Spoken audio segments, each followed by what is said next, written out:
Bom dia, bom dia, bom dia, bom dia, bom dia. Tudo bem com vocês? Quem está falando é o professor Giovanni.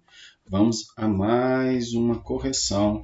Estamos encerrando o PET 6. Vamos fazer semana 3, semana 4, tá bom? Lembrando, esse vídeo é voltado para os alunos da Escola Estadual Mário Iris de Carvalho, mas se você for de outra escola, seja bem-vindo. Vamos lá para a correção.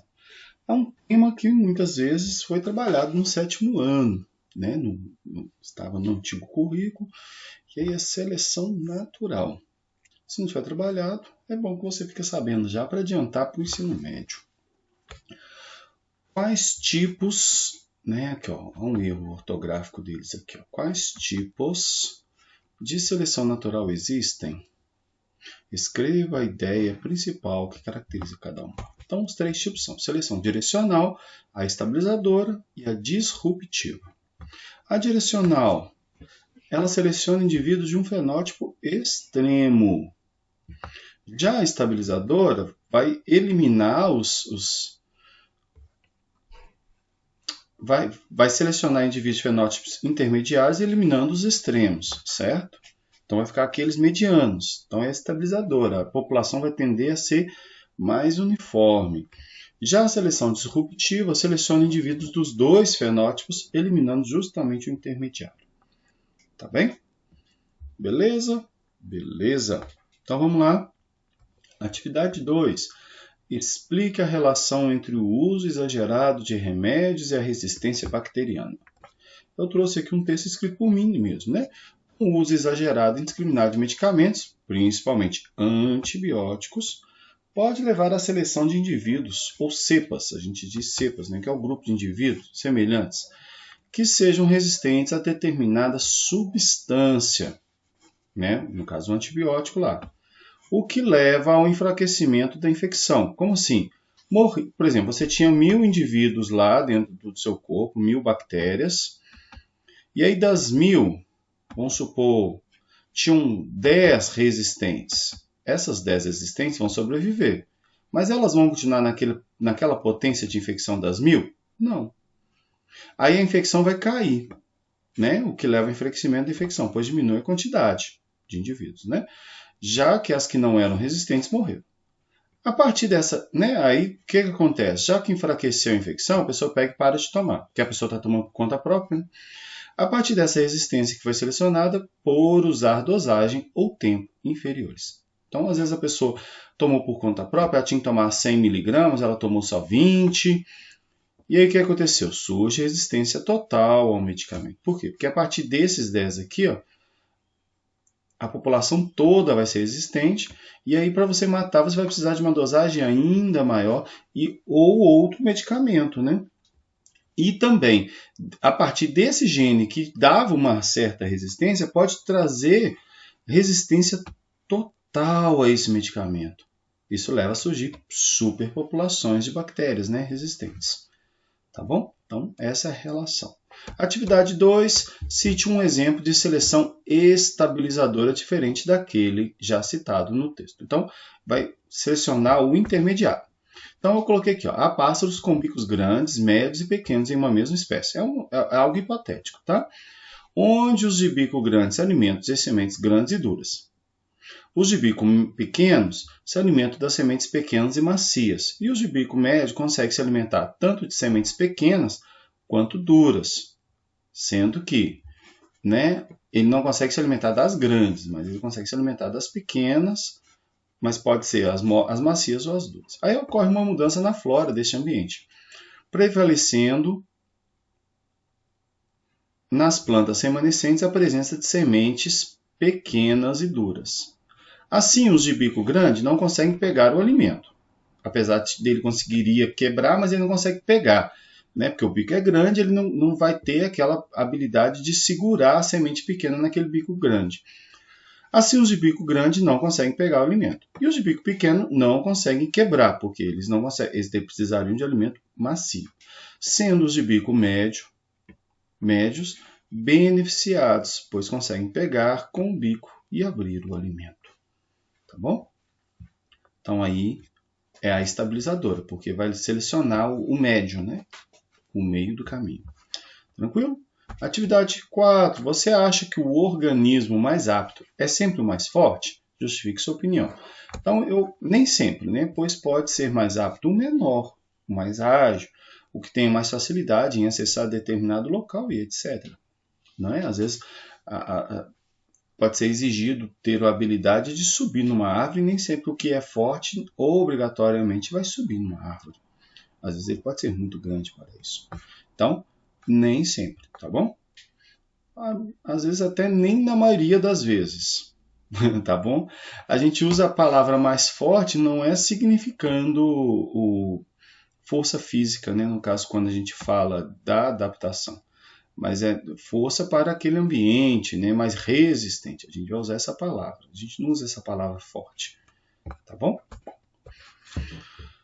Porque a variabilidade entre os indivíduos é um fator importante para a seleção natural. Então, eu peguei partes do texto lá. Os indivíduos de uma mesma espécie precisam apresentar variações nos seus fenótipos e genótipos para ter a seleção. Porque se todo mundo for igual, o que vai acontecer? Todo mundo morre se houver uma restrição a uma das condições que aquela população carrega, né? Sem essas características individuais, a seleção natural não poderia agir. Os indivíduos que portam características mais favoráveis em um ambiente conseguem se reproduzir com maior frequência que os outros. Atributos desvantajosos podem levar a menor taxa de reprodução ou à morte do indivíduo. Então, é por isso aí que pode ocorrer a seleção natural, não é? Porque tem que ter a variação. Embora a seleção natural ela pode ocorrer para uma espécie inteira. Tá bom? Como assim, professor? Uai, se vier a restrição para uma característica que toda a população da espécie carrega, ela vai ser extinta por inteiro. Por exemplo, estamos vivendo uma elevação da temperatura global, certo? Um aquecimento global, que é algo que é natural, mas está sendo agravado pela ação humana. Aí existem espécies que não conseguem se reproduzir ou não conseguem nem sequer fazer a respiração em altas temperaturas, como alguns anfíbios, por exemplo, que dependem da umidade e da não tão alta temperatura para fazer as trocas gasosas pela pele. Se continuar acontecendo o aquecimento, essas espécies inteiras serão extintas, a menos que tenha alguns indivíduos lá dentro que tenham a capacidade de fazer a respiração, mesmo com altas temperaturas. E também questão de reprodução, né? Aí já entra outros fatores. Então, tem essas limitações que podem ocorrer para a espécie inteira.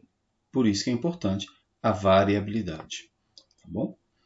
Então, vamos para a semana 4. Teorias da origem da vida, né? Oparin, coisas assim. Vamos lá. Explica com suas palavras o que são coacervados.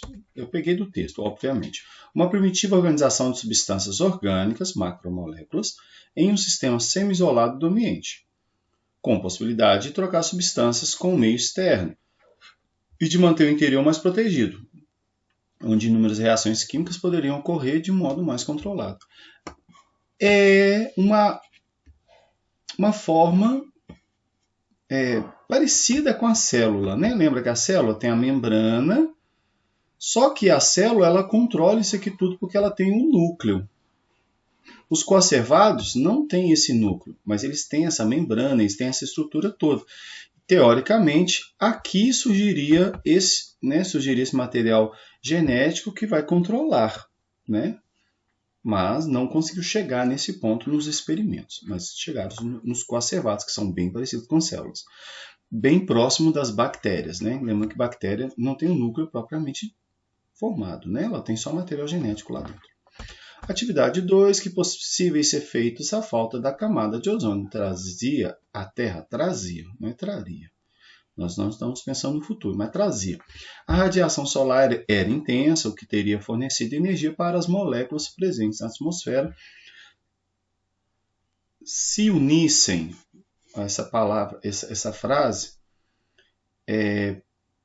ficou escrito errado. Eu copiei, fiz Ctrl+C, Ctrl+V, fiz igual eles e não li na hora, né? Então, a radiação solar era intensa, o que teria fornecido energia para que as moléculas presentes na atmosfera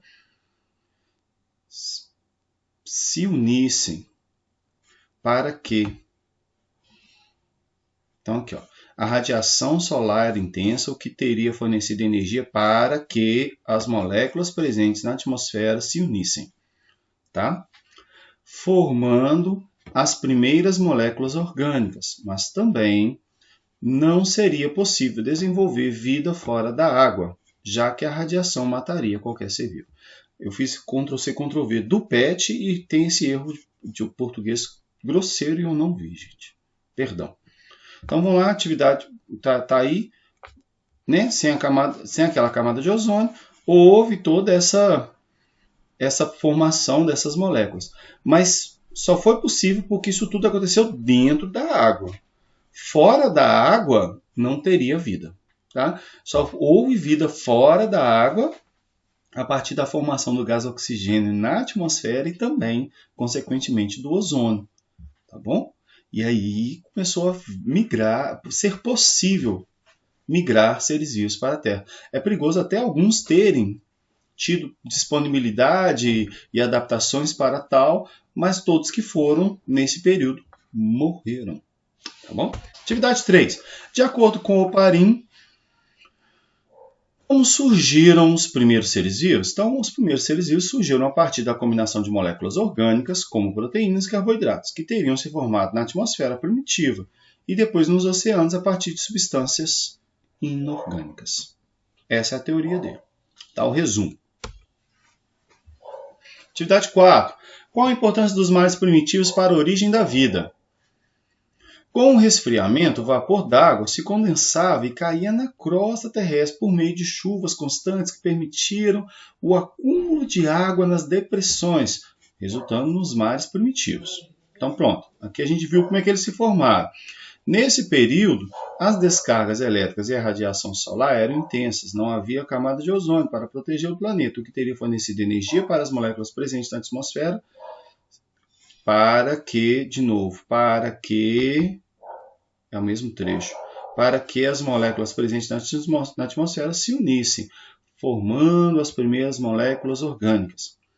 As moléculas formadas eram arrastadas pelas águas das chuvas e passavam a se acumular nos mares, que eram quentes e rasos. Esse processo, no decorrer de muitos anos, teria transformado esses locais em sopas nutritivas, ricas em matéria orgânica. Essas moléculas começaram a se unir, originando compostos mais complexos, denominados coacervados ou probiontes. E a partir daí vem as células procariontes e segue vida. Tá bom? Então a gente fica por aqui. No mais, qualquer dúvida, pode procurar lá no WhatsApp. Não esqueça de fazer a atividade, tirar foto, enviar para o professor, vale sua carga horária, a possibilidade de você computar os seus dias letivos. Sem fazê-lo, possivelmente ou dificilmente você não conseguirá ser aprovado. Tá bom? No mais, nós ficamos por aqui. Tchau, até a próxima.